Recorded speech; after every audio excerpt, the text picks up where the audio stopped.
and welcome to the latest bonus episode of The Dive Down, a Magic the Gathering podcast focused on the latest decks, trends, strategies, and streamers for the casual spike. My name is Stanislav here in Chicago, and with me on the line from the World Wide Web, it's our special guest today, the one and only Ryan Spain. Hello, thanks for having me. Also, Shane Beeps is here, but he's always here. Yeah, I'm just lingering. Boring. Ryan, thanks for coming on. We were hyped to get you recruited for this bonus episode. We'll talk more about what you're all about in a second. Stan?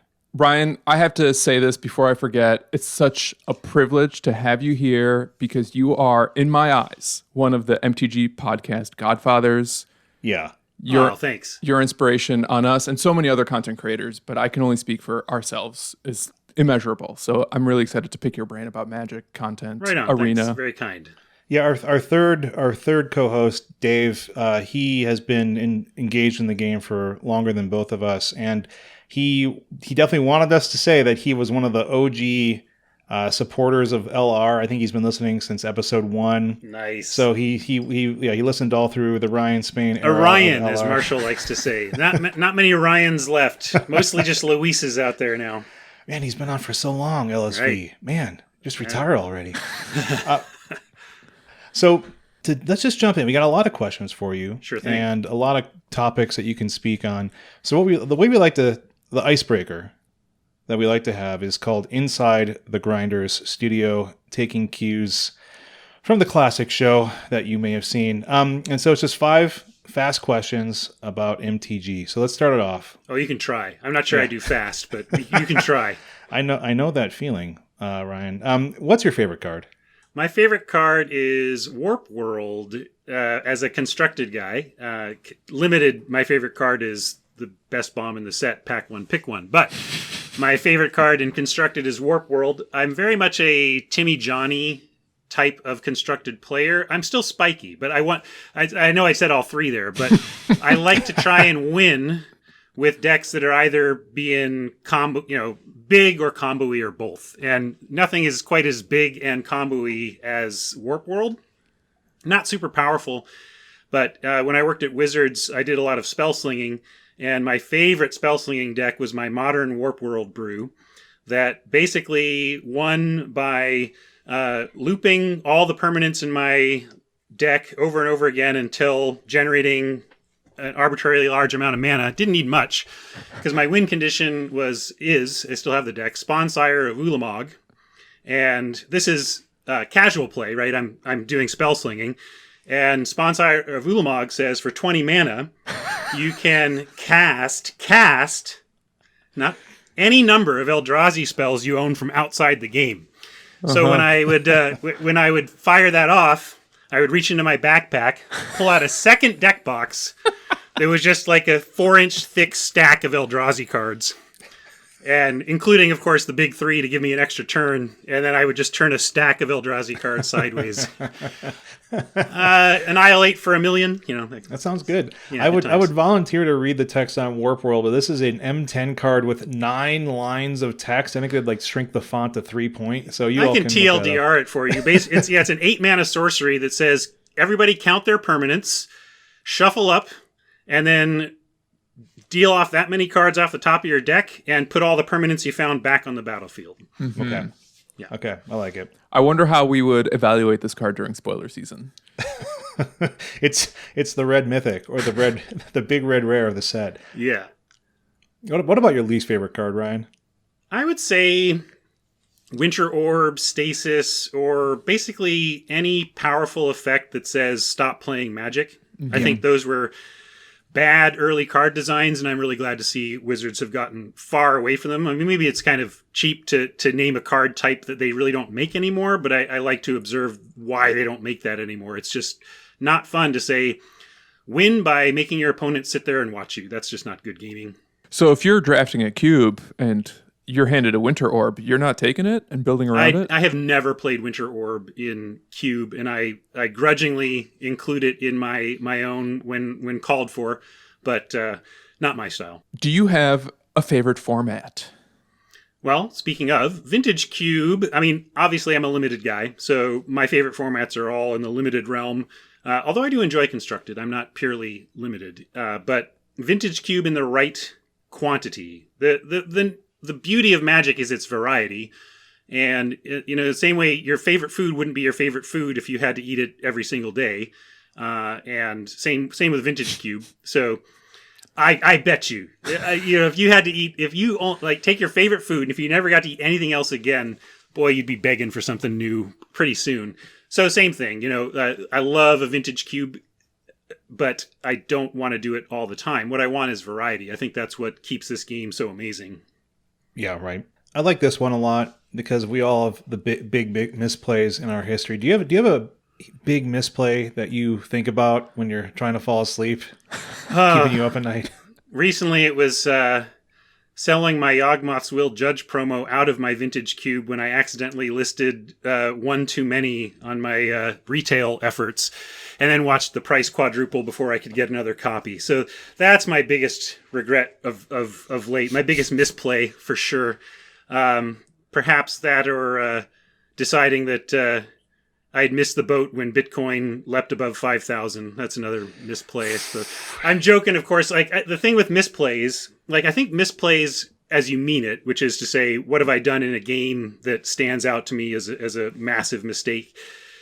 I don't play with high enough stakes with enough regularity to have something stand out like that. I mean, to me, a big mistake is a game costing mistake, but that it cost you an important game, right? And I frankly don't play enough important games to have mistakes stand out at me as huge. To me, they're just the normal everyday, oops, I lost that match, I should have won it. Oh well, I'm going to try and internalize what I did there and avoid it next time if possible. I mean, I did a game losing punt just past this last weekend at my first physical draft in a long time. We did a garage, open air, masked up garage draft, and totally punted away the match.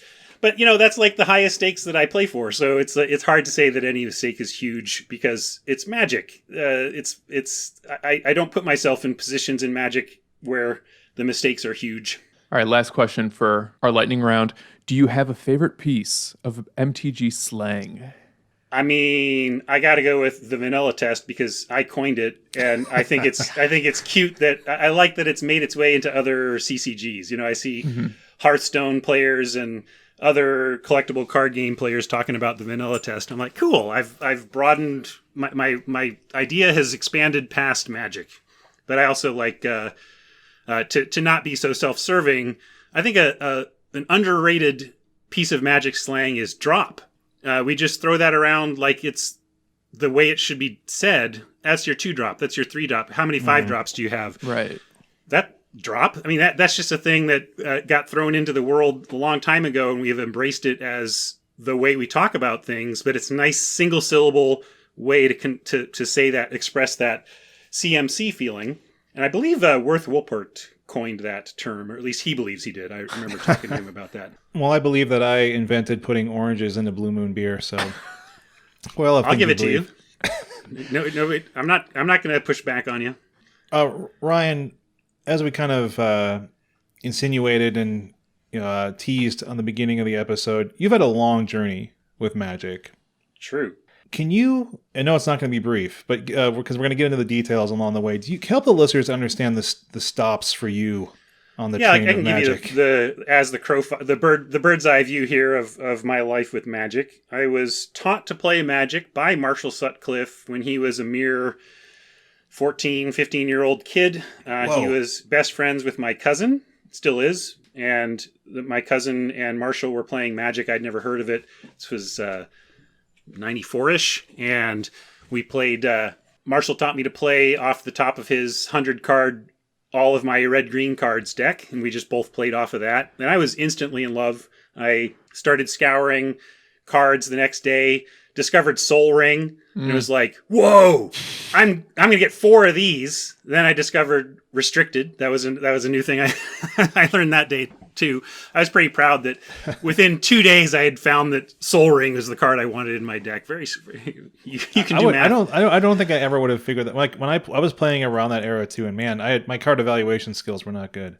Well, I saw that the cost was 1 and the production was 2. I did the math on that, and it all checked out. So that was one of my early favorite powerful cards. But then, interestingly, we fell off Magic. That all 3 of us, like a couple weeks later. Like so, basically, I learned right before the next gen TCG came out, Star Trek Next Generation.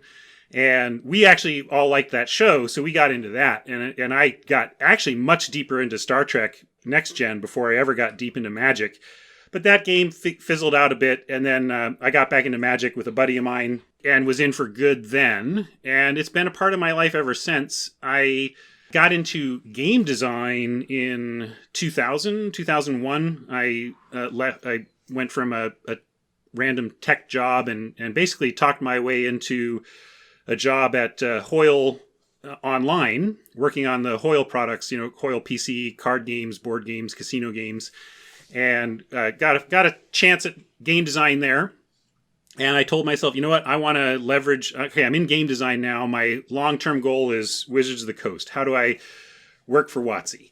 And I mean, it's not something I worked on every day to achieve that goal, but it was always in the back of my mind, how can I navigate my way to there someday? Because I was working on digital card games right away in my career. And it was at a job, a company later, when I was working at Surreal Software.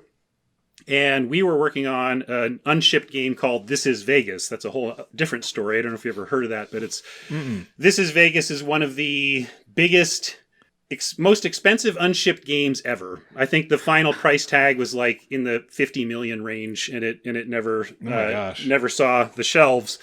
But the idea was an open world adventure game, GTA style game set in Las Vegas, and I was hired as the gambling designer based on my experience with the Hoyle stuff. And at that point in time, because of the nature of the game, we started up a poker group in the office. Mm-hmm. And we would play at lunch, and then like once a week on Fridays, like we would play in the evenings. And in the evening games, we invite some friends from the outside. And actually, Marshall is someone who came and played poker with us at my offices at Surreal. And it was at that time I had made a connection with Aaron Forsyth it was pretty arbitrary. I actually cold invited him to participate in my fantasy baseball league, and it had some because he had introduced himself as the new director of Magic, and in it he had mentioned that he used to play fantasy but doesn't anymore for time reasons. And it turns out like I had invented a format for fantasy that was specifically about that. Like, here's how to play fantasy without it dominating your time. And he actually said, sure, yeah, I'm in. I'm like, cool. I got Aaron Forsyth in my fantasy league. This is a nice step towards potential eventual, it felt cool. And then I mentioned to Aaron one time in a communication that a friend of mine at work and I were going to start a Magic league at work. Oh, yeah. And Aaron was like, oh, cool. Can I send you some product? I'm like, yeah. No, Aaron. I was like, yeah, that'd be great. And in my head, I'm like, awesome. Maybe you'll send like a booster box, and we could totally draft off that for a couple. We get a draft off that.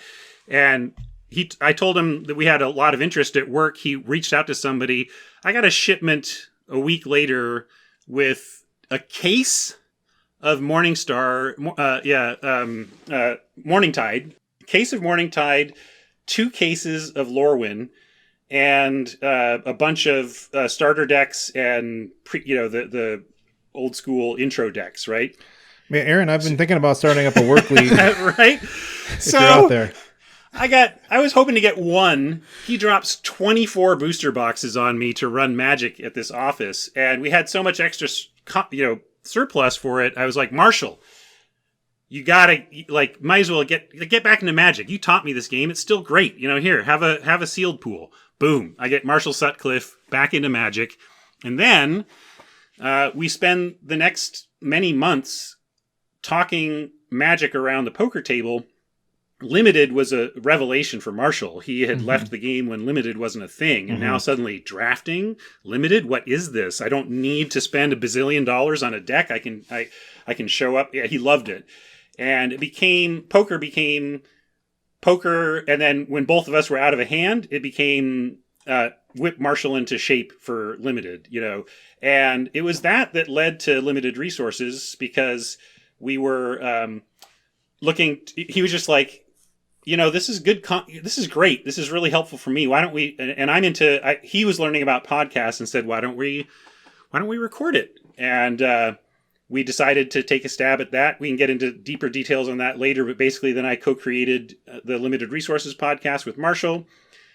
Did that for a couple years, and then did find my way into Wizards. Ironically, it didn't have, I don't think anybody I interviewed with at Wizards ever heard a single episode of Limited Resources.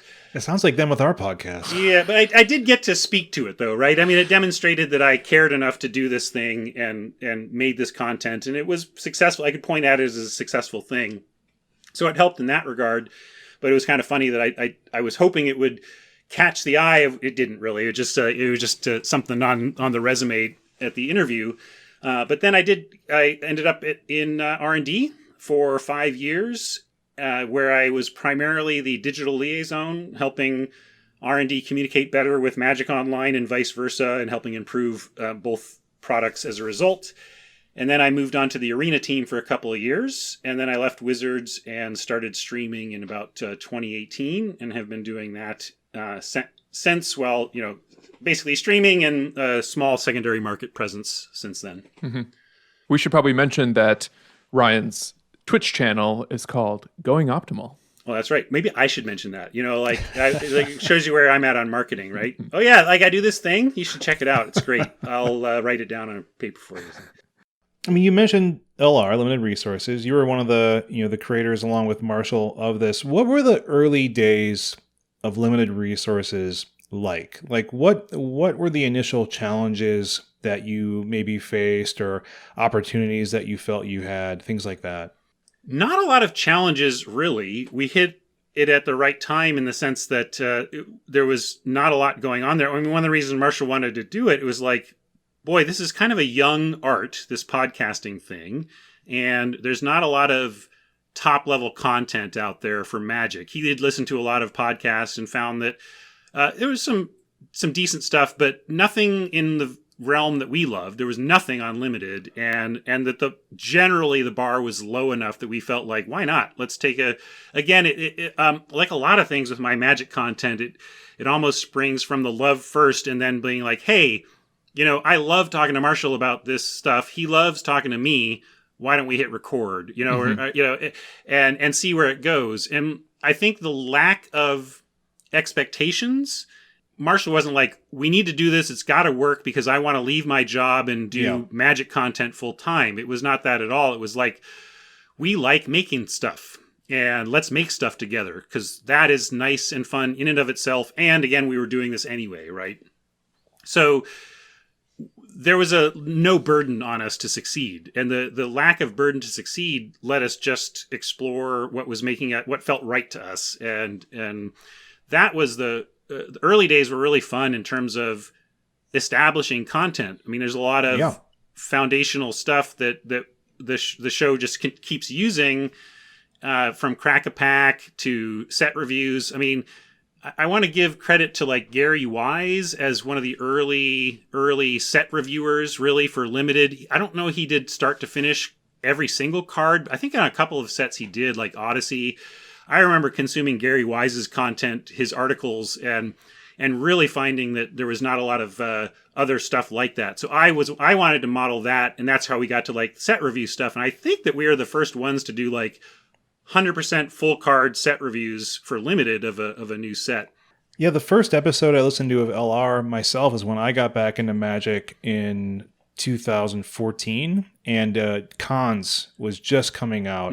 And I listened to the set review episode of Cons 4 times. It's like three. It's like three and a half. It's dedication. Well, I mean, I didn't get it. like, you know how long it took me to remember the color combinations of Jeskai, Mardu. So, I mean, like all that kind of stuff. It's like, which colors are those again? Like what is enemy pair? Like that was the kind of stuff that like, and then when you realize as a podcaster later, like, man, this is like a 4-hour long episode. Like this is a lot of conversation about that stuff. Yeah. Yeah. But like, what do you think? I mean, you had an open opportunity to do kind of whatever you want. Mm-hmm, with LR, right? Like you were sort of creating the concept of what a limited podcast was like. And what do you think you both learned in the process? Like, what did you learn that you think other people could learn from you and maybe avoid some potential pitfalls or mistakes, or grab onto really easy opportunities?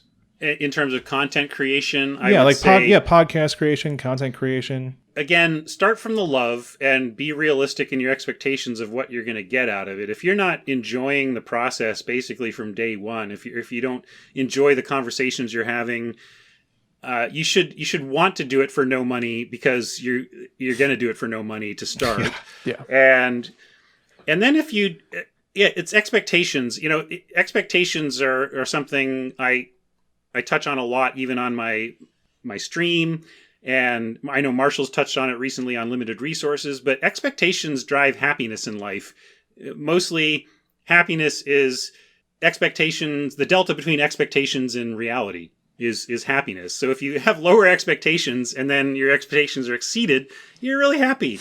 And if you have high expectations and you come up short, you kick yourself and you're beat up and you're mad.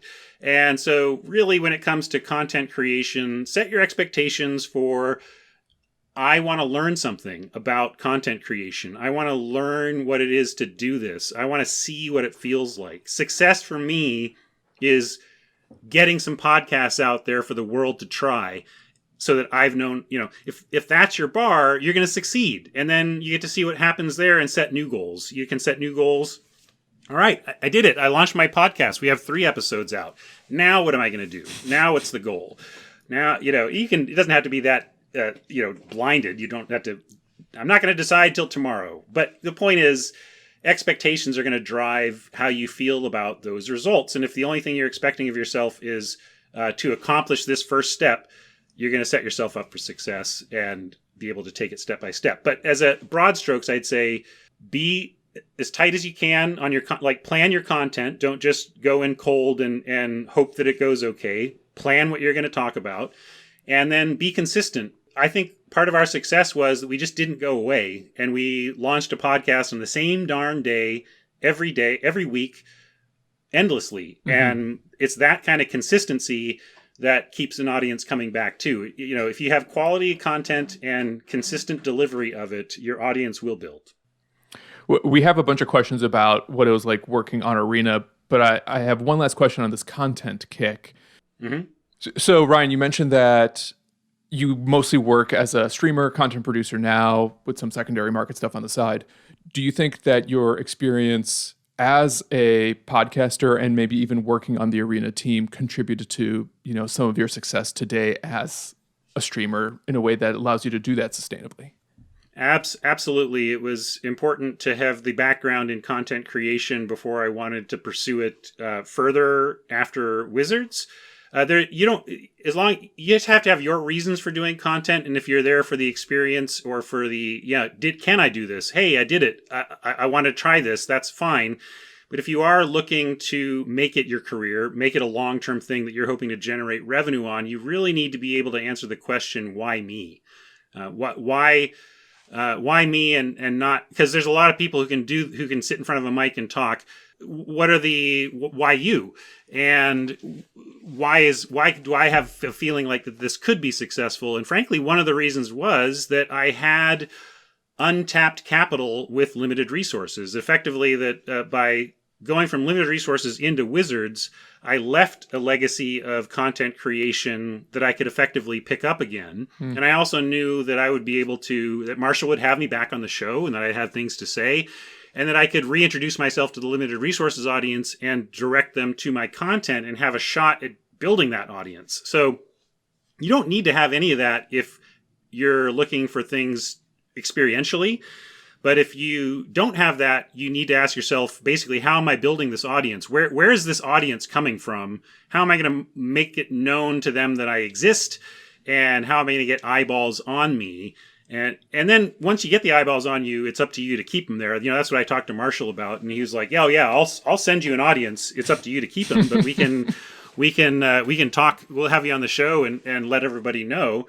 And if I didn't have that opening boost of being able to appear on LR and have people notice me, I don't think I would have tried to do this as a serious endeavor. But that's the difference. In the same way that when I started out, when I made LR, I wasn't trying to do it as a quote serious endeavor, right?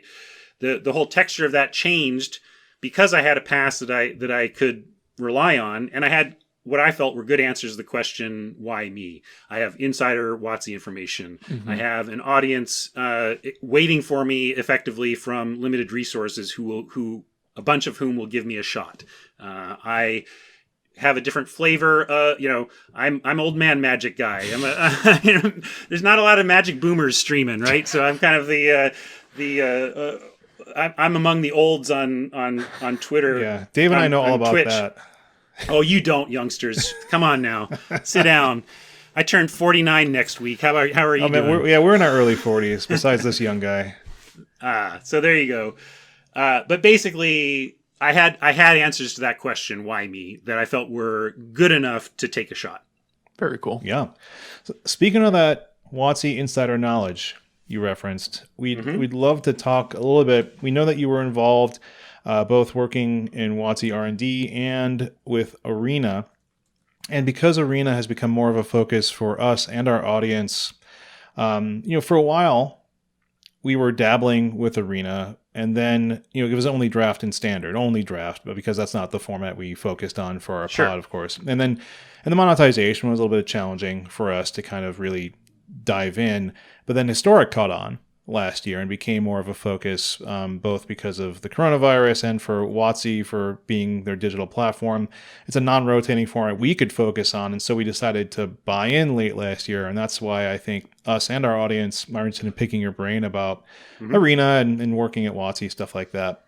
But before we get right into that, like what do you think the biggest projects you worked on while you were at WOTC were? Well, certainly the largest was the big Magic Online UI overhaul. The current version of Magic Online launched while I was there, and I was that's V4 or whatever. Yeah, V4. That we never called it that in the building. That's how. But yes, the V4 effectively is what you're thinking of, and that was a major challenge. It's Magic Online is such a beast. It's an incredible product. It's 20 years old. I mean, it's an architecture that none of us can possibly understand. Right. I think it's really tough to understand how difficult working on that software is, given the legacy code involved and the Jenga tower risks of making changes on that stuff. But it needed an overhaul for a lot of reasons, and it was already underway when I got there, but getting the new interface to Magic Online was my biggest project. Second biggest relates to that. And this is the thing that I took a victory lap around the building for. I literally ran around the building because I said I would when it launched, and that was the reintroduction of leagues to Magic Online, because leagues and the ability to play one match at a time instead of setting aside. I can't even believe I have to say this anymore, but there was a time when if you wanted to play in an event on Magic Online, you set aside half your day. You're setting aside 4 hours to make sure that you have all the time to play it. That is not acceptable in modern gaming to ask that of your player base. So that was one of my interview questions, frankly. Like I was asked, what do you think the most important changes to Magic Online would be? And my number one was bringing back leagues to chop up play into smaller bite-sized pieces. And when we finally launched leagues, I indeed took a victory lap around the building. Do you still play MTGO ever? No, that's kind of funny. Like especially when there's like vintage cube and stuff that only it offers as a digital offering. But I go in, I even have resources on it. I can't do it. I am now an arena player. I like the interface, the gameplay. I just like, So snappy. yeah, it's fun. It's pretty. Yeah, it's got an auto tapper. And, if I desperately need vintage cube, I will meet up with my friends and do it in person or watch. I don't mind watching Magic Online. I love hanging out with Luis and Marshall or whomever while they're streaming Magic Online and getting vicarious thrills that way. But it's a very daunting app. It was actually, I was such an expert with it. I always felt like I knew going in and from my time at Wizards that I had played more Magic Online than anybody in that building because I had been playing daily since it launched. And I was older than most of the people in that building.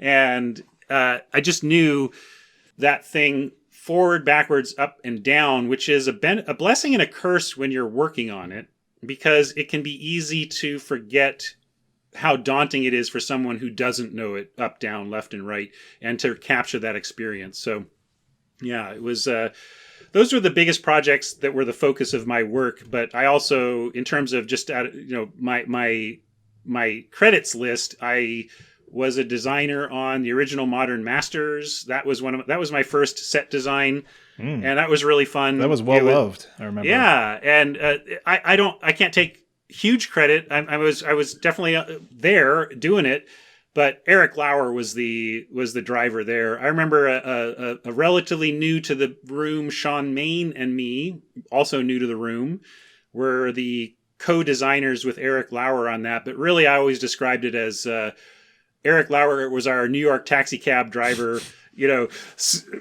winding his way wildly towards the deadline, and Sean and I are in the back seat getting sloshed left and right, shouting out suggestions and maybe that way, try it. But he was the master.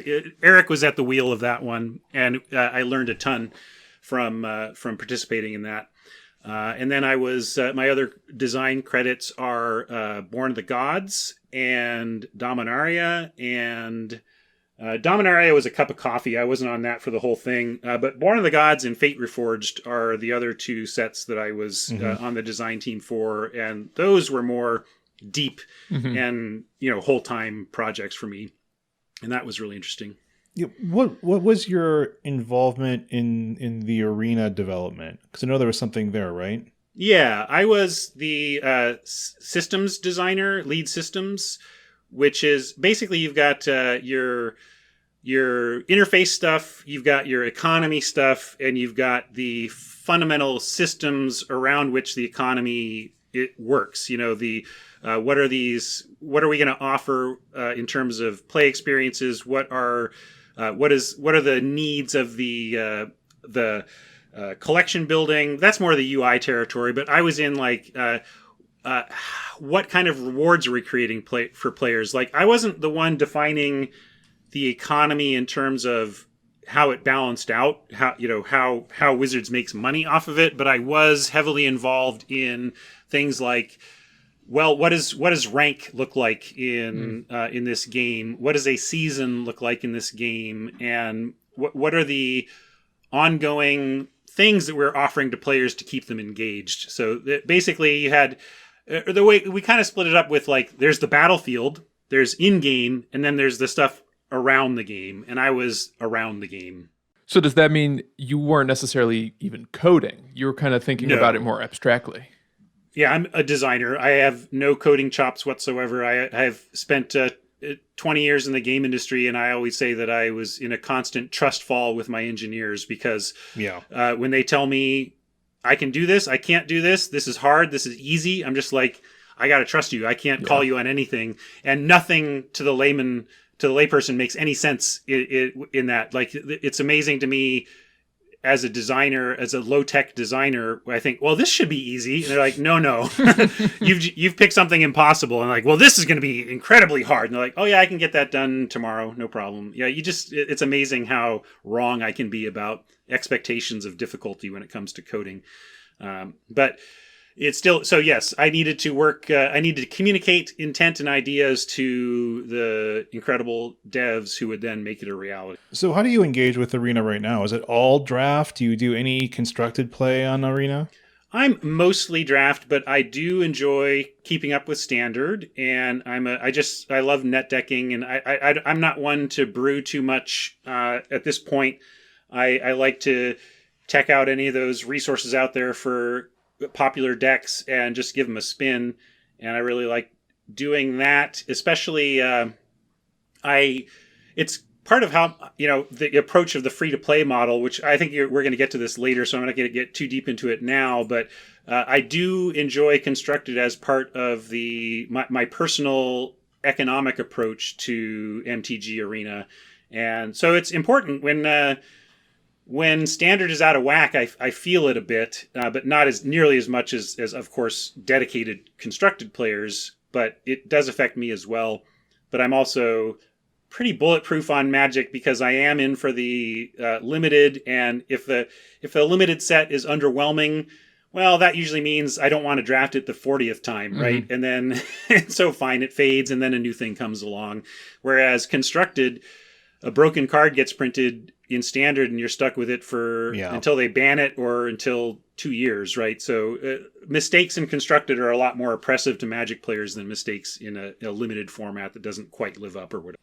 You mentioned the economy, and this might be a nice time to segue into it, especially maybe through the framework of your current pinned tweet at Ryan Spain on Twitter, which I think is like a nice little level 1 resource. If you want to be a free-to-play person on Arena, look at Ryan's Twitter. First thing, first, second, and third thing you should know about trying to build a collection, right? Or just optimizing your Arena experience.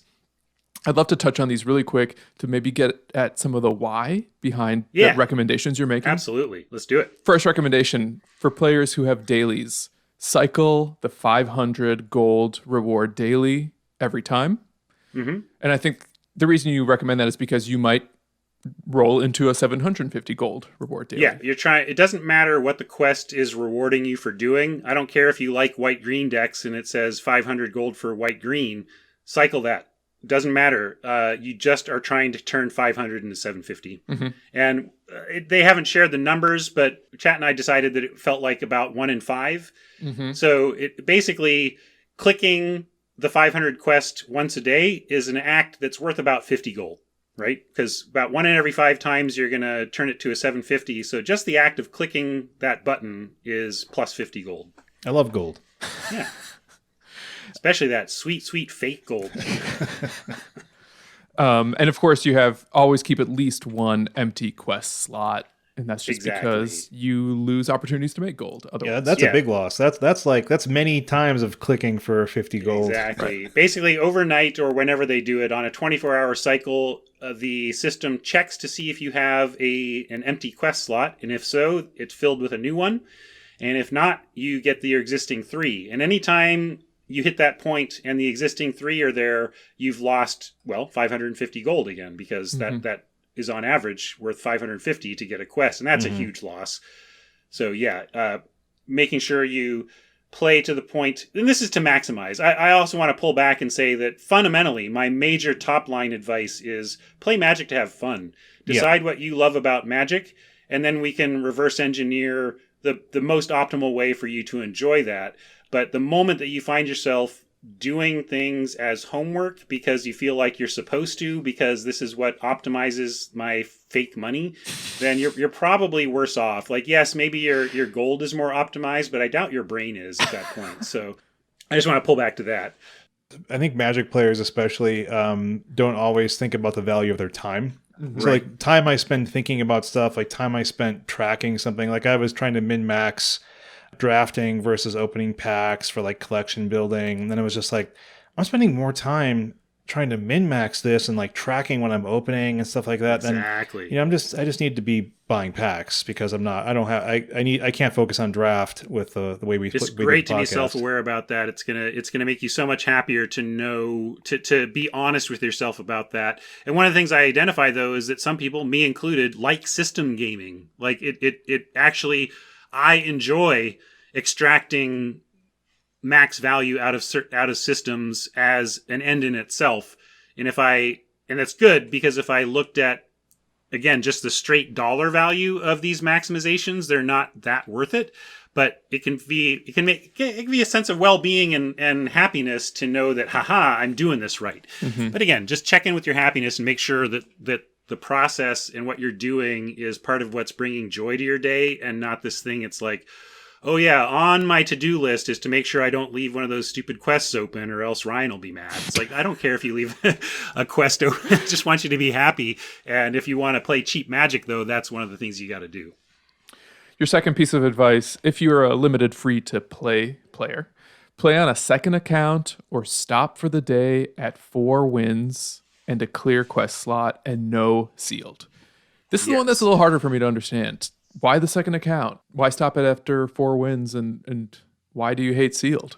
Great question. And this is really the secret sauce for limited heavy players. It doesn't have to be limited only, but I call out limited free to play, because if you are limited free to play, which is to say I don't really play constructed at all, then you are now someone who does not care about collection building.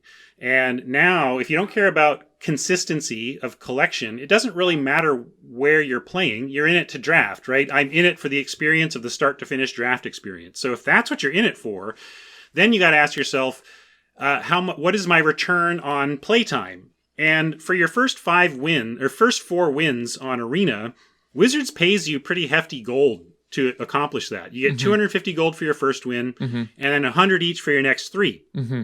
So you get 550 gold for winning 4 times. So it's like a quest's worth of value for getting your 4 wins in a day.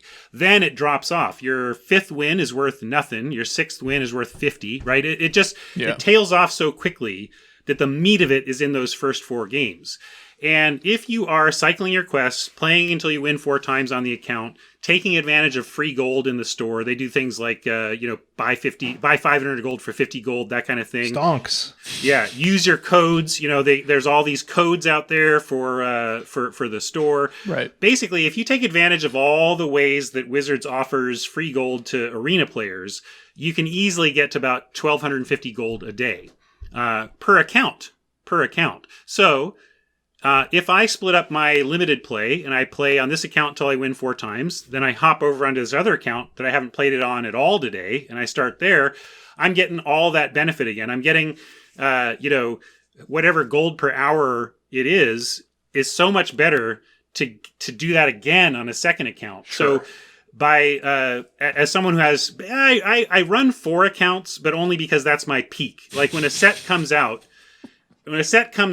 the most I ever want to play is to win. Like if I've won 16 times on Arena today, the answer is not to open a 5th account, is to go do something else with your life today, right? So, yeah, and they named like clever things like Ryan Spain 1, 2, 3, 4.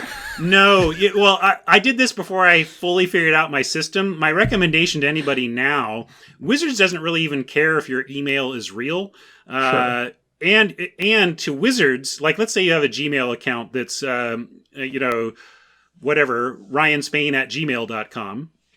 That's not my email address, by the way. I don't know who that is, but it's not going to go to me. But I could just go, or let's say it was like ryanspain72, because I'm an old guy, right? So I could say at Gmail, I could then go in for my second account and say my second account is rya dot. And, you can just insert a period anywhere in your Gmail address. Yes. Wizards will see that as a new address. Right. And Gmail sees it as the same address. So through careful use of just inserting a punctuation in your default email address, you can create what Wizards sees as multiple addresses and what Gmail sees as the same address. So that makes it really easy to swap through the accounts. But basically, the fundamental idea of the 2-account approach is that if you don't care very much about collection consistency across accounts, you get paid way more to move your play to an account that is paying you full gold for your activities, rather than sticking on the one that is no longer paying you that win premium. Mm-hmm. And this is advice that when people who watch my stream have taken to. I have so many people come back and say, well, now I play for free. I wasn't playing for free before.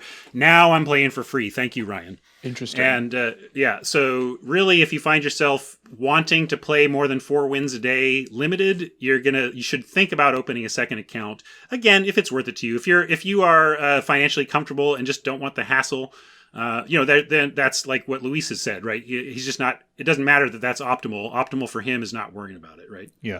And that's a stress, I think, too, is like you're saying for limited focus, you can get your 5,000 gold, you get your free drafts, and you can just you don't care about having a standard collection necessarily that you're going to build all your standard decks. It sort of happens incidentally, I imagine. It does. That's the thing. It depends on your win rate. If you have a low win rate, it's going to be tougher for you to achieve the results that I have. I'm not some superstar, but I win, a 60 to 70, let's call it 65-ish% win rate. Well, that's a good win rate, Ryan. Yeah, not to the pros it isn't, right? It's all relative, I suppose. But no, it's a good win rate for a 50-50 game for sure. But the point is with the system of multiple accounts, you can you don't even need that kind of win rate. But with my win rate and with I just finished 4xing my main account. I call it my main account. And that's the other thing I recommend is don't become a slave to your side accounts. Your side accounts are for extra magic. Your side accounts are for when your main account, you want to play beyond 4 wins on your main account. If you start getting in the mindset of, I can't go to bed yet. I haven't spun the quest on my 3rd side account. That, again, you're now making yourself less happy than more happy. But basically with my method, I used to think of it in terms of I want to 4x the set. Now I just think of it in terms of I want to be able to play any deck I want whenever I want to. And I don't really care if I 4x the mythics, for example. Basically, I 4x every set, though, on rares just naturally by playing. And this is only drafting basically 4 times a week because my main account is one that I only play on stream. And Monday through Thursday, I play against the system, and that's the 4 times a week. On Fridays, I play against chat. It doesn't even count towards the gold and stuff. And so I really think it's a great way to build your you can still build a full collection, is what I'm saying. In fact, if you find another piece of advice, if you do find yourself, if you like limited and find yourself at the point where when you open prize boosters on Arena, you're getting the gem cards, right? Mm-hmm. A lot of people fist pump. Yes, I'm at gem card level. To me, that's your sign that you're done drafting that format on that account. Because if you care about collection building, think of it this way. So your entry fee for an event has some sort of return. Unless you're a top pro, it's negative. It's net negative on gems, right? Your gems are going down. And at the beginning of a format, your gems are going down, but you're earning some gold and you're also building a collection. Once you are at the point where you're not collection building because the packs are just producing gem cards, those gem cards are still not enough to keep your net from going down. So you're still losing gems even though you are getting gems in the prize packs. So your choice is I can either buy in today to 100% just steadily go down a little bit in gems, or I can stop drafting this set on this account, play standard, play historic, grind my gold with the fun I enjoy in constructed, and then that account just builds up gold resources without spending any gem resources. And instead of spending on the current set to get gem cards, you're basically waiting to spend those resources on the next set when you're getting collection building. Mm-hmm, mm-hmm. And that's another place where second accounts help with that, even if you're in constructed. Like I would say, one of the things I haven't, because I'm not heavy constructed, I haven't fully explored this. But one way you might be able to take advantage of the 2-account system as a constructed player even is focusing a couple of accounts on different areas of constructed. Like if you find yourself, I always have a mono red. And I always have, maybe you could have an account this is my teamer account. I focus on teamer growth here, and then I focus on the other colors on this other account. That's not going to work perfectly, of course, because as soon as those cross over. But the point is you could set up some accounts that this account is focused on this type of deck that is going to make use of this type of card. Like I'm going to get control elements. Maybe that's the way to do it, right? This is going to be my control account. I'm going to focus on control staples. This is going to be my aggro account where I focus on aggro staples. Something like that could work. But it comes down to that optimizing Wizards paying you gold to play and figuring out how you can make that work for you across multiple accounts. Ryan, I think All's Advice is really, really good. And I think that over the long term, I think it pays off big dividends. I think one of the things that at least I want to talk to you about, Sam might be like, I don't want to talk about this at all, Shane. I think the big, primary challenge I think a lot of players face, especially our listeners, is the budget that's required to play Historic and to keep up with that format. Because even if, let's say you started playing Arena today, you could ostensibly say, hey, I like Draft enough. I'm going to play Standard. It's a pretty small format right now, and I can get a Standard deck and start playing it. With Historic, it's already a huge card pool. You have to keep up with this forwards and backwards and even sort of like sideways growth with like, we see that in the Mystical Archive cards with the anthologies and stuff like that. Yeah, Historic's intimidating. You never know when they're going to dump. All right, here's some new stuff you have to have, right? Like, what are your general feelings? I don't know if you've given Historic too much thought, but like, if what are your general feelings, and this is kind of your opinion, on the the monetization model of Arena when it comes to Historic, especially, it's a different type of player than maybe the I want to draft twice a week for free with gold type thing and slowly build my collection. Like, what are the expectations on the Historic players? I think are pretty different. Yeah, Historic is a tough one for me to speak to with much authority for a couple of reasons. Obviously, it's not my primary way to play, but also where Historic was when I left Wizards was we were still in the question of like, what do we do at rotation? We have a rotation coming up. What happens to those cards? And that was something we knew about from the get-go. I kind of think Historic is almost the Arena's Frankenstein's monster now, in that it was this thing that was created because of the need seen at the time.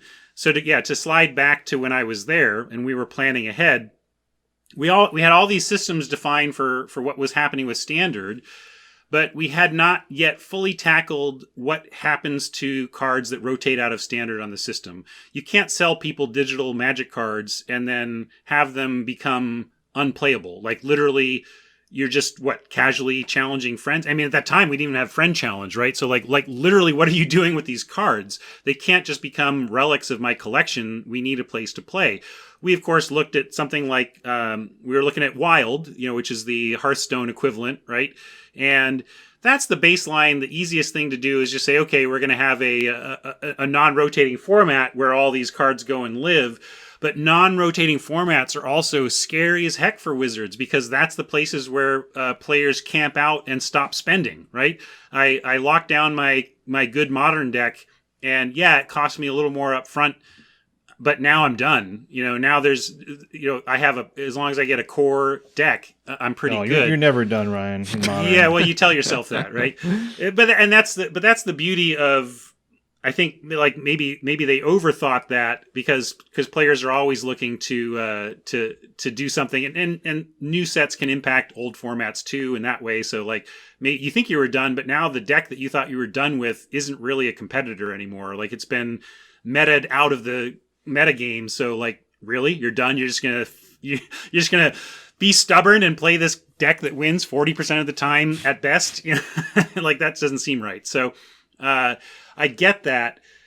I think though what I feel like is that Wizards didn't have the economy fully fleshed out for Historic, or maybe they just said to themselves, yeah, we're going to blow it so wide open that it's not really realistic to do it all. And there are plenty of games out there that do that. I'm playing some silly card battler right now that's effectively a free-to-play thing that's trying to monetize through getting me to buy extra stuff. And it makes Magic look practically moral, when it comes to any kind of questions about extracting value from customers. Like, if I wanted to, quote, buy my way to the best possible in this game I'm playing, it's more money than I have. It's Wow. like, well, just because these new games can create these systems of rarity, they're endlessly deep. You know, the whole it's like combining, like imagine if Magic. Okay, yes, sure, you've got what's your favorite recent mythic?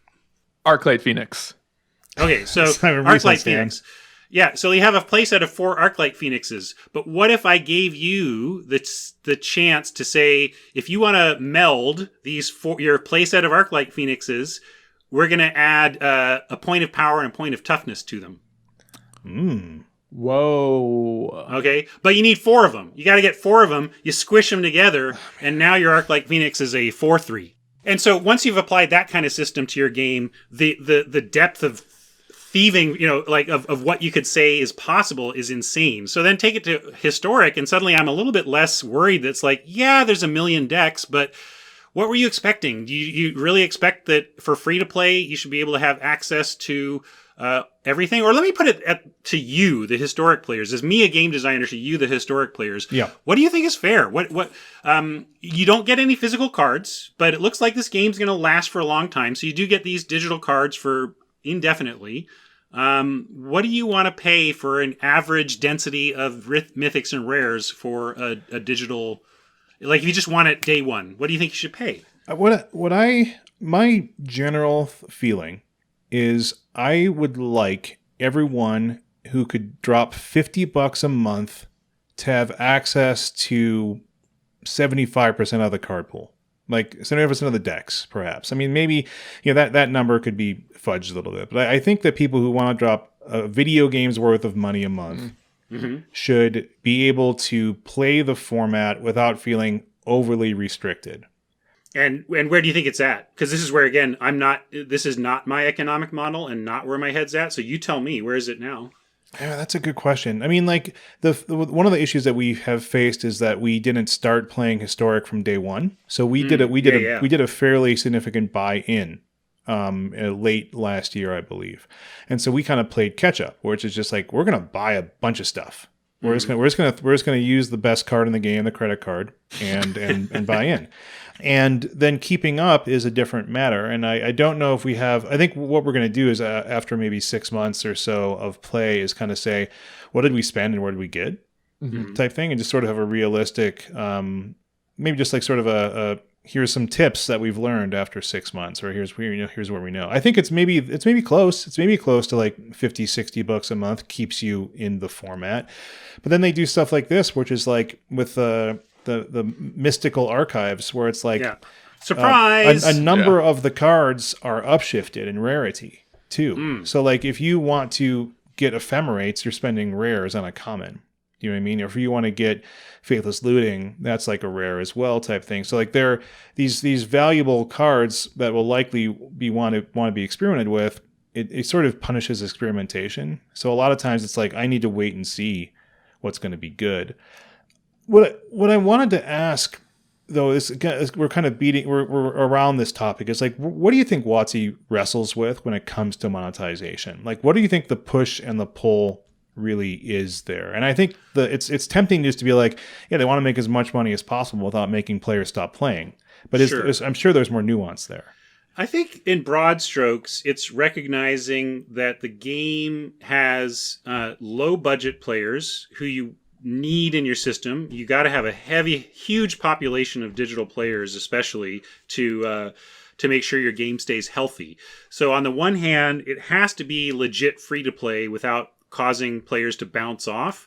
But you also need to monetize the top end, your superstars, we call them. A lot of the industry term for the top end of players is often whales, but we felt that was pretty derogatory and demeaning to our most important group of players. So we just call them superstars at Wizards. And so monetizing your superstars in a way that they're really happy about, you don't want to, but you got to monetize them, because that's what helps keep the players who can't afford it in the game. You basically want I almost said it too. You want your superstars to subsidize your free-to-play players, because then everybody's happy. And you see it even in paper efforts as well, like the masterpieces and the idea of inserting a hyper rare thing in a booster box that's going to show up in 1 every 6 booster boxes. It creates this exciting high-end card, yeah, but it also affects the inevitable arbitrage-hating economy that says, what is a opened box worth, right? And by inserting these high chase cards as super rares, effectively, part of the idea of that is, great, these boxes have to divide to meet out to $100 each, right? Because that's what people are paying for the box. We put these super cards in. A lot of that $100 per box value is going to get tied up in these super cards that our superstars love. And then that means that that regular old mythic that would have been a $50 card in a world without masterpieces, the presence of masterpiece means that the average value of cards in the box drives those regular rares and mythics down. So people see the fancy cards Wizards are doing and can sometimes feel it's very cash grabby, which of course is a disingenuous way of course it's a cash grab. They're a publicly traded company. Their whole point is to grab cash, but they want to do it in a way that makes the most players happy. It's a cash. The goal is to cash grab while leaving your players happy, and that's kind of the point of that whole thing. And that's kind of what they want to achieve on free to play as well. So that's where you see cosmetics coming in. That you get the cosmetics lovers to come in and spend real dollars to make their world prettier, so that hopefully the free to play players are subsidized and can be in the system successfully.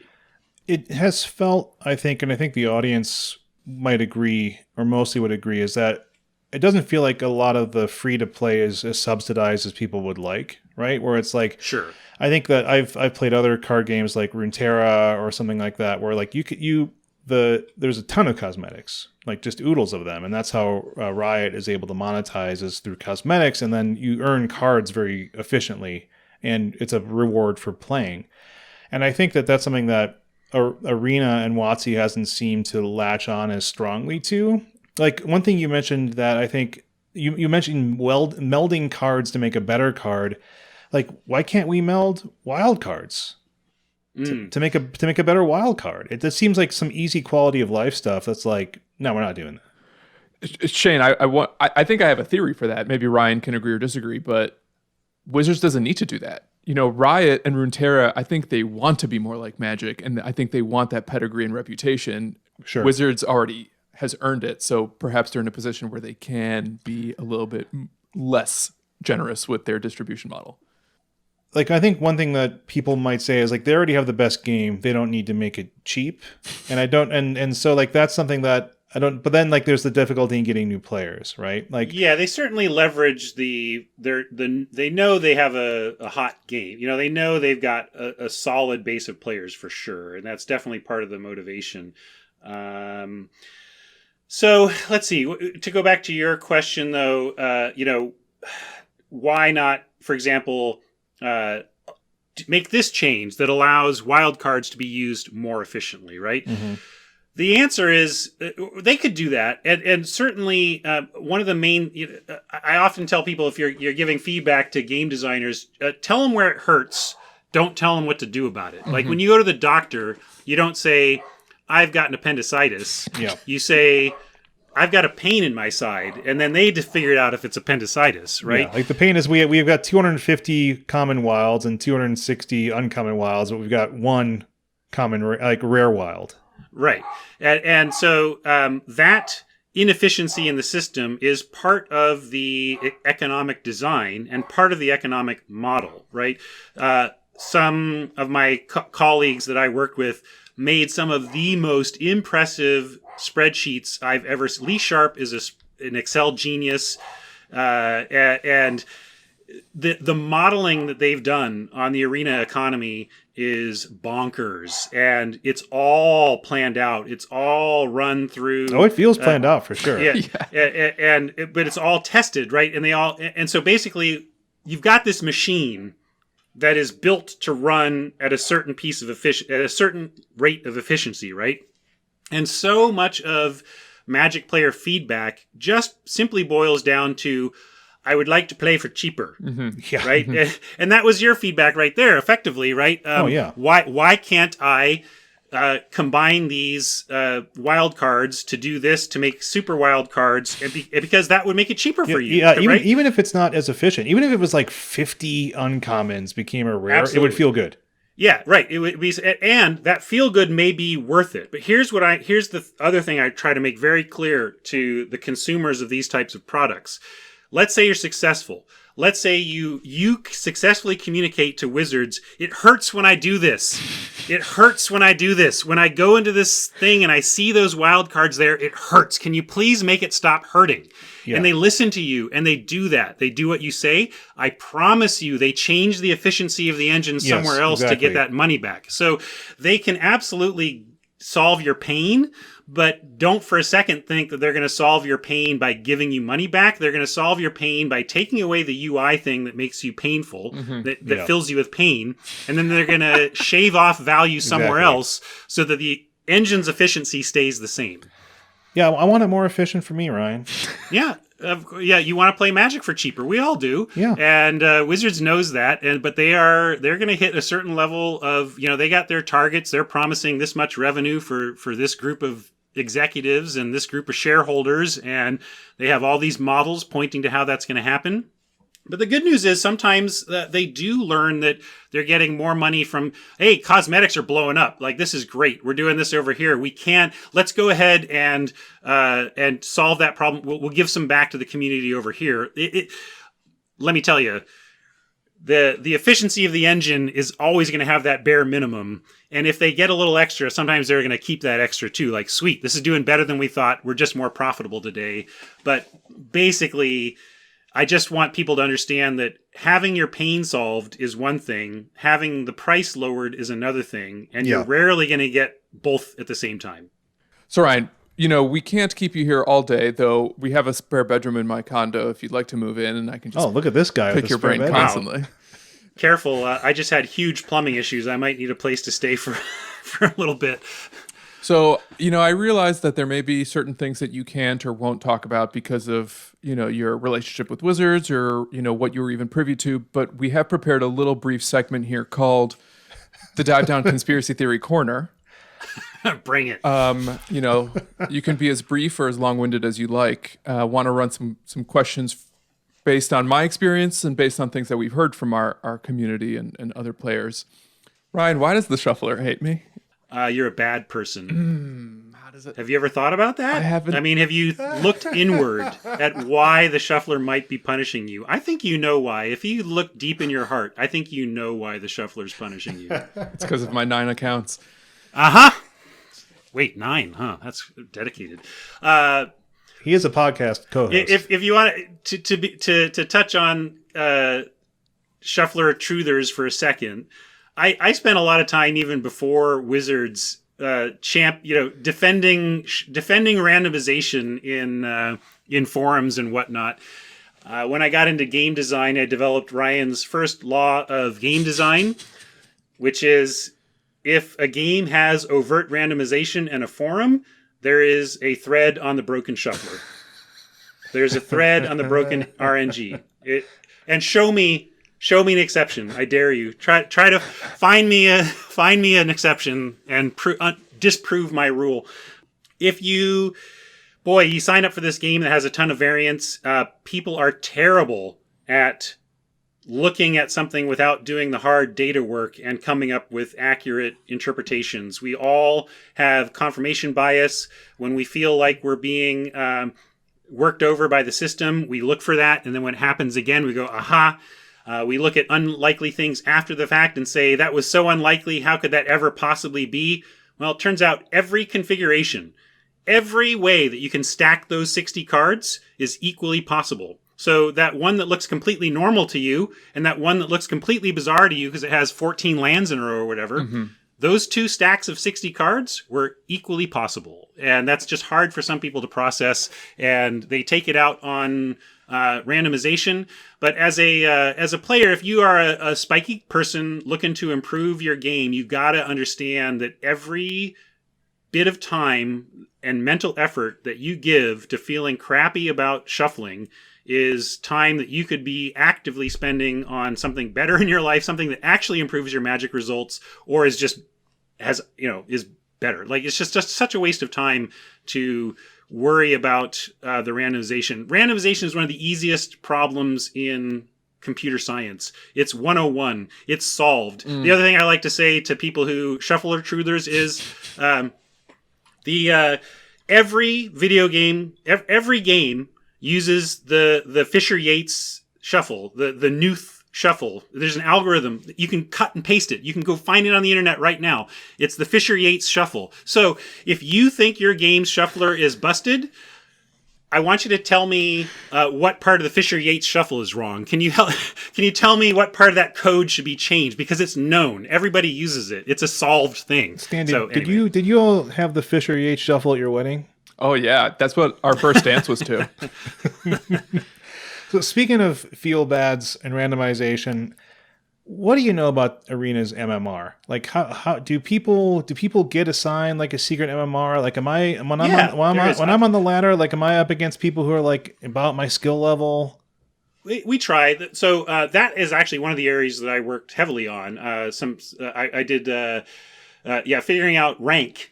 And matchmaking was I mean, they changed it all by the time, we were all midstream and I left, and so I'm sure they changed things from where I had it. But basically, there's a question of how much matchmaking do you want in a game like this? I call it, it's a winner's tax, a skill tax, because if you're pushing people towards 50% towards with matchmaking, you're taxing highly skilled players by making them play other highly skilled players and lowering their win rate, right?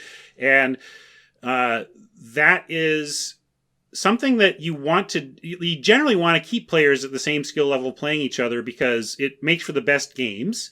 But it also protects your newer players from bouncing off the game. If you can keep the top players up there playing against each other and the fresh meat down bouncing off each other down below, the fresh meat's likely to stay around a lot longer rather than if they're just going to get ground up against the top competition.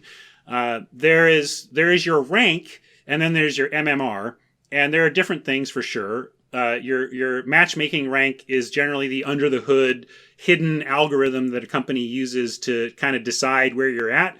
Usually that's like ours was the ELO is the classic one.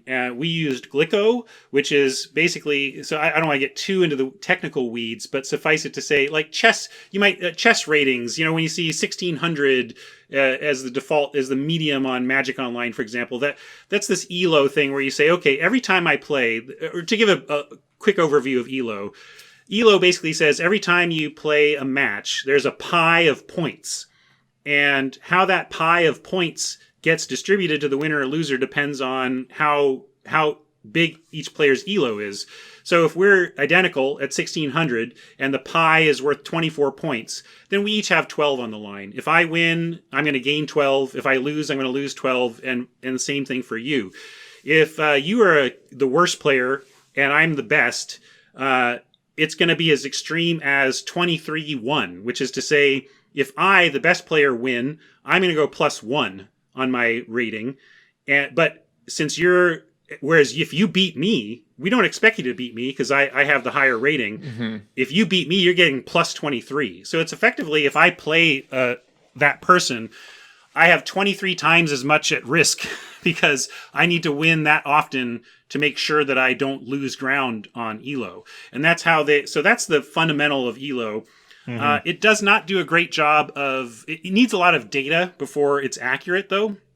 So Glico is an evolution of ELO that helps make better guesses earlier on about how confident are we that this rating we have for you is correct based on what we know. And you can do things like look against who they've played against, but it's also really convoluted to expose to players. It's not that designers are necessarily hiding this for some expose it, some just use this. Yeah, your score is 1600 and all that's just being ELO is being chopped up for you. But a lot of places, Wizards included, preferred to kind of hide that level of stuff under the hood and present to you a nice clean, you are platinum 1, you know, you are gold 2, right? That's just a lot easier to digest for players, and gives nice moments of graphic, like, ding, you've leveled up. That's cool. Oh yeah, you know, give me that feel good. Yeah, exactly. Everybody likes that feel, right? And then, so how does matchmaking work in the queues itself? Then you get into what the fundamentally important things are to the whole matchmaking process. And my friend and former colleague Robert Schuster always liked to say, Q is king. The Q is king. You want, which is to say, fire, Q rate, fire, fire. You don't want to have players waiting around. And if you are too strict on your skill-based matchmaking and you make players wait around for a perfect match, then you're going to lose players bouncing off because they leave your queue, and then that's a cascade failure situation. Like if your system is causing people to abandon the queue because it's taking too long to find the right match, you've lowered the population in your queue, and it's going to take even longer for the next person, right? That's the cascade failure problem. You got to avoid that. And so that's why fundamentally the goal of any matchmaking system is reasonable matches quickly. That's the top line goal of any good matchmaking system is reasonable matches quickly. And that means that they're going to look to find perfect matches. They'll check the box. Who's waiting? Is there a perfect matches? Great. But if not, they're quite quickly going to branch out and be willing to match you with either less skilled or the other factor in arena matchmaking is record. Like basically it's length of time in queue, win-loss record, and matchmaking record. Like those are the three things that the arena system is really looking at to decide when to pair you up. And they even announced, like initially when it launched, the matchmaking priority, the MMR was a higher priority than record, right? So the chief concern was making sure that, you were playing against an equally skilled player. But the thing is, in limited especially, I mean, that kind of works in constructed because you're everybody's deck is kind of equivalently powerful if you're all playing good decks in the format. But in limited, sometimes you draft a pile. And it was so miserable to be, I'm 0-2, facing elimination, and you, someone with an identical MMR, like we are a perfect match in terms of our skill, you happen to have drafted a monster and you're currently 5-0. The previous system would have prioritized that and said, hey, these are two perfectly matched players. Let's throw the 5-0 guy against the 2-0 person, and because they are, quote, perfectly matched. There was a lot of feel bads. Again, the people spoke, and they said, it hurts when I do this. Wizards, it hurts when I go into this queue, and I'm having the worst draft of my season, and I get paired against a monster just because they happen to have the same MMR. Wizards acknowledged that was wrong, and they switched the priority to be record-based. So you'll more often now in limited on Arena say, wow, I'm diamond and I'm playing against gold or platinum or something. That's kind of weird. But what it probably means is that's a platinum player who's got a very good deck, and you have the same win-loss record. So those are the main considerations, but really the top line goal again is to avoid any approach of cascade failure of causing players to bounce off your system because they're frustrated that you're taking too long to. Also, because when you're hiding everything but the rank, that's why you hide the MMR as well. Because then when I have had to, as a designer, set the system up to pair you with someone with a significantly worse MMR than you, because if I waited any longer, you would have been pissed off about how long it took to play. You don't know it's a bad match. You don't know. If you don't get to see those numbers, you don't know how bad the match is. And that's very important for Wizards to be able to keep the queue time healthy without really bothering players and feeling like I'm getting mismatched. Wow. So I guess it turns out Arena is good. After all, I mean, it's not trying to hurt me. It's not trying to hurt you, but it would like your money. Yeah. Speaking of money, Ryan, self-promotion time. Tell people about what your stream, where they can find you, what you're doing on that stream, all that kind of stuff. Sure thing. I'm at Twitch TV/Going Optimal, and I stream Arena Limited Monday through Friday, 9 a.m. Pacific. I've also been participating in the Hunter Pence Sweatsuit Invitational on Thursday afternoons Pacific. That's Hunter Pence is a former Major League Baseball four-time All-Star outfielder turned Magic streamer, and he's used his MLB clout to draw in all sorts of awesome Magic celebrities and streamers to participate in this Thursday event. Awesome. That's been going on. That's really fun. I think I've drafted him on my fantasy team once or twice. Yeah, there you go. Exactly. And now you can draft with him instead of him. And you can find me on Twitter at Ryan Spain. You can follow at Going Optimal as well, but that's just a schedule announcement. If you want to interact with me, you're going to want to follow at Ryan Spain. And that's the main things. I'm on other social, but I should say Discord. That would be a travesty for me to not to mention my incredible Discord. That's one of the fun things that's emerged from all this. The community. I knew I was going to try to be building a community, but seeing the Going Optimal Discord blossom into the awesome place for Magic players to hang out that it has been heartwarming and one of my better experiences in all of this. Yeah, right? Isn't that the best? Having like a community of people that are awesome? It is. It's really neat. And one of the things that happens a lot, there's a third-party website called MTGA Draft, and it's not .com. There's a convoluted name. I can give you the link later, but mtgadraft.herokuapp.com is one place to look for it. But basically, what you do is you can draft with friends on this third-party website, export your resulting drafts over to Arena, and then use the friend challenge system to battle. That's what I do with viewers on every Friday. It's really fun, and it's free. Like, you need a collection, but basically, you want to talk about free drafting on Arena, join my Going Optimal Discord and get in with that crew, and they're firing basically free drafts all the time. Now, there's not prize support either, because it's not Wizards is not running the event for you, but if you just want to enjoy the fun of drafting, it's a great community for that as well. So you can check out the Going Optimal Discord for that. Awesome. And we'll have links to all of these in our show notes. For sure. Ryan, thanks so much for being here. Your depth of experience, knowledge, inside baseball speak has been really valuable for us, and I'm sure the listeners. Check out Ryan's stream. He is a great stream. If you want to see someone do some good drafting on Magic Arena with a budget-minded focus, I think that is a great place to go and a good community as well. So yeah, Ryan, anything else you want to promote, need to say before we do the final sign off? Get vaccinated, folks. Let's get back to the world. Yeah, man. Oh my gosh. Can't wait for number 2. Yep. That wraps up this bonus episode. If you haven't yet, subscribe to us. You can get new episodes as soon as they come out. Thanks again to Ryan Spain for coming on. Thanks again to the bands Nowhere and Spaceblood for letting us use their music. If this is the first time you're listening to the Dive Down, you're coming in because you're a fan of Ryan, want to know more about us, every Friday morning, new episodes come out.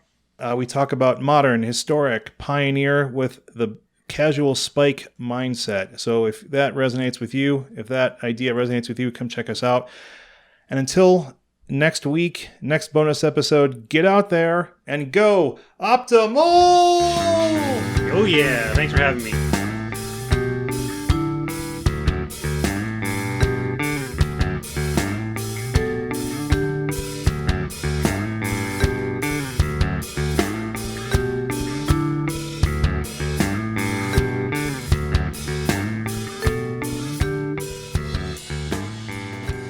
Welcome to Ryan Spain Talking. Love it or leave it. Up to you. Up to you. Up to you. Up to you. Up to you. Up to you. Up to you. Up to you. Up to you.